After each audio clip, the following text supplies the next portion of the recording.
ناظرین کرام، ایک نوجوان اپنی زندگی کے معاملات سے کافی پریشان تھا۔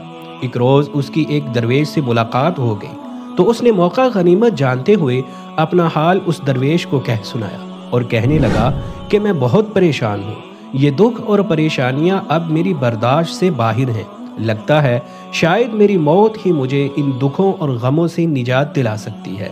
درویش نے اس کی بات سنی اور کہا، جاؤ اور نمک لے کر آؤ۔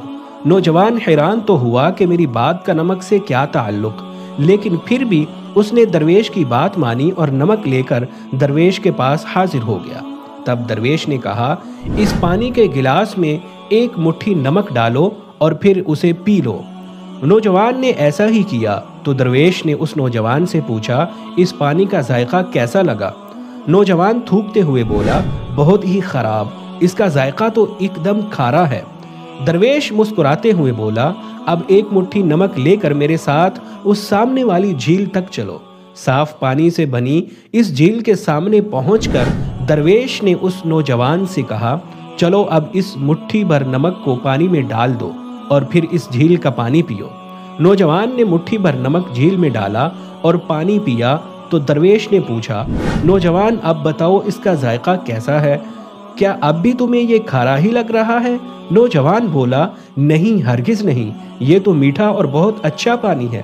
تب اس درویش نے نوجوان کا ہاتھ تھامتے ہوئے بولا، بیٹا ہمارے دکھ بالکل اس نمک کی طرح ہیں۔ جتنا نمک گلاس میں ڈالا تھا اتنا ہی جھیل میں ڈالا ہے، مگر گلاس کا پانی کڑوا ہو گیا اور جھیل کے پانی کو مٹھی بھر نمک سے کوئی فرق نہیں پڑا۔ اسی طرح انسان بھی اپنے اپنے ظرف کے مطابق تکلیفوں کا ذائقہ محسوس کرتے ہیں۔ جب تمہیں کوئی دکھ ملے تو خود کو جھیل کی طرح بڑا کر لو، گلاس مت بنے رہو بلکہ جھیل بن جاؤ۔ اللہ تعالیٰ کسی پر اس کی ہمت سے زیادہ بوجھ نہیں ڈالتا، اس لیے ہمیں ہمیشہ یقین رکھنا چاہیے کہ جتنے بھی دکھ آئیں وہ ہماری برداشت سے بڑھ کر نہیں ہوں گے۔ اللہ کریم ہمیں دکھوں اور مصیبتوں سے محفوظ رکھے، آمین۔ ناظرین کرام، امید ہے کہ آپ کو ہماری یہ ویڈیو پسند آئی ہوگی۔ ہماری ویڈیو کو لائک کریں، چینل کو سبسکرائب کریں۔ آپ سے پھر اگلی ویڈیو میں ملاقات ہوگی، تب تک کے لیے ہمیں اجازت دیجیے۔ اللہ حافظ۔